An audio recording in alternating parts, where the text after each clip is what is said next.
Welcome to BMW Today. My name is Ede Weilert. I'm a trainer and BMW driving experience instructor. And today's chapter is all about famous BMW art cars. My guest today is Thomas Gerst. Hello, Thomas. Hi there, Ede. Thomas, are you the boss of BMW classic cars? No such luck, I wish. But I'm in charge of the BMW art car series as well as BMW Group's cultural engagement worldwide. Oop. Thomas, there is two legends and one masterpiece here. The M1 painted by Andy Warhol. Is that the most expensive car BMW has? Ede, that is none of your business, first and foremost. And we don't want to talk about prices because if we are looking at the artwork like this, what does the price tell you about the significance of this amazing car? But as you asked, there's some people that said that this is not only the most expensive BMW, but actually the most expensive car on planet Earth. Yeah. All right. How was this car created? Well, to create the most expensive car on planet Earth, Warhol took himself 28 minutes. He flew in with his entourage, came to Munich, and painted this car in the paint shop of Walter Maurer. Warhol sent in some designs before. He came up with a camouflage pattern. Camouflage, 1979, World War II, Germany, didn't go over that well when he opened up these connections. So he actually decided that he was going to come over. Came with his entourage, came to the paint shop, and then when you really look at the car right here, onto the wet paint, what he did, because he did it so fast, was that he turned around the brush and scratched on the wet surface. So that creates all these patterns.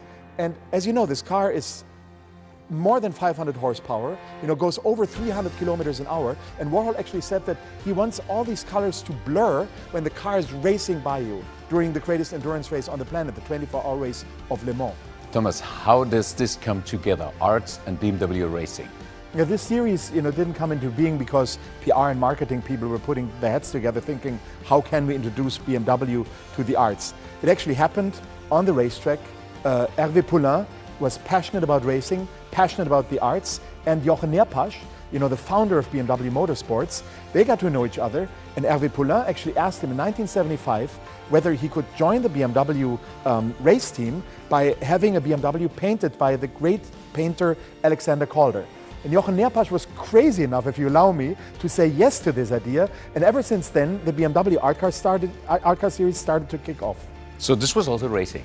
Yes, this was racing in 1979, came in second in its class. What would have been happened if this car would have been crashed? Well, that is always the risk that you're taking. Of course, the painters, they always create 2 or 3 models. If parts get ripped apart or if they get destroyed during the race, then you will be able to put a new part on. So that is part of the thing. So has Warhol designed more than one?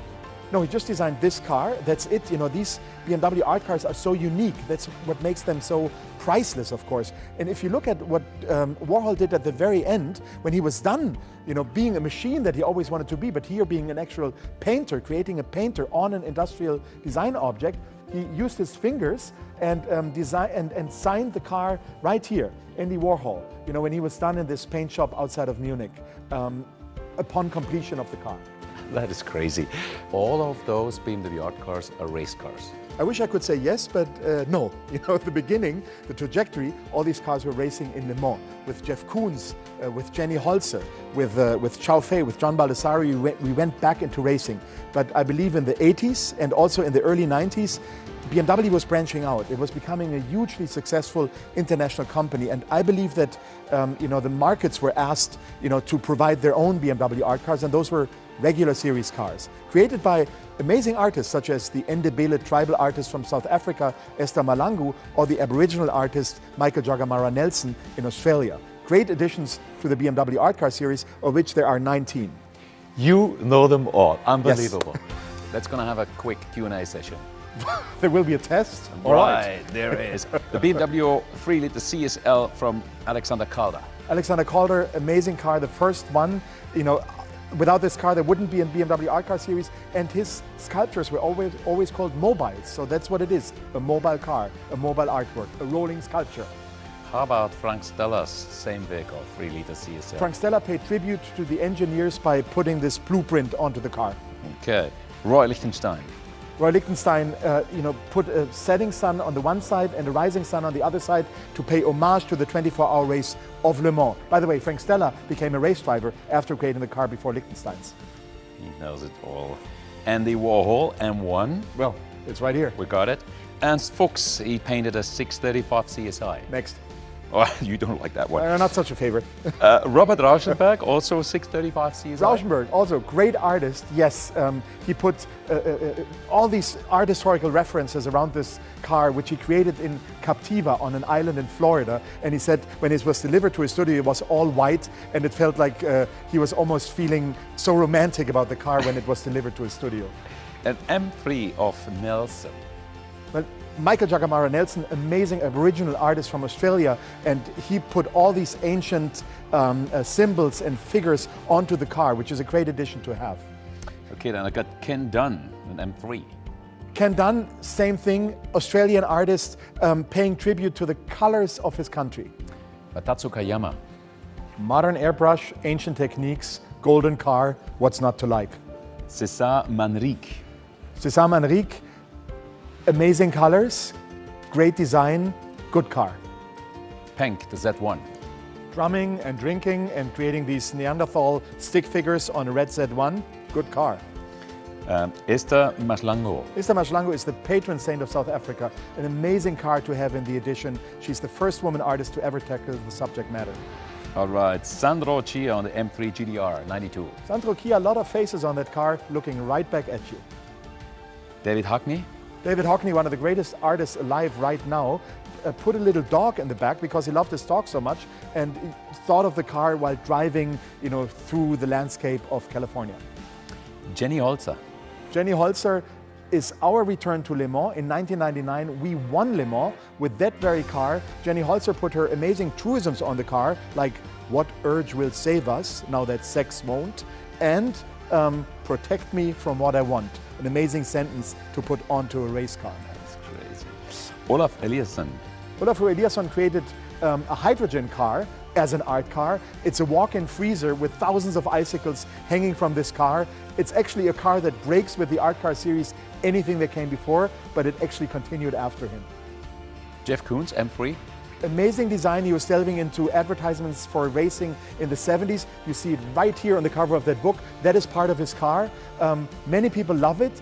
It was also racing at Le Mans, and he chose the starting number 79 because he's so much infatuated with Andy Warhol that he wanted the number in which Andy Warhol's car actually raced in 1979. So you have that great interconnection between those cars that are not apparent at first glance. What a cultural scene that is. Okay, 2016, Baldassari. John Baldassari passed away in early 2020, still miss him dearly, put a red dot right on the roof of the car because he couldn't attend the 24-hour race in Daytona, and he said, I'm going to look at it from my television set in California, and in order for him to find the car with all the other cars, that's the reason he put the red dot on it. Pure genius.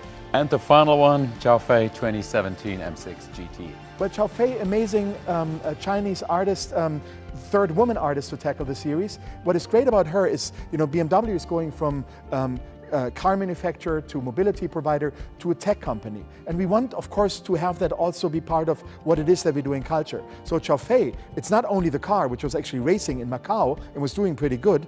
It is about creating an app, creating a video, creating augmented reality, creating a virtual reality around that car. So all of this together is the art car project, an immersive experience. And it was just great for a young Chinese artist to take us into the 21st century.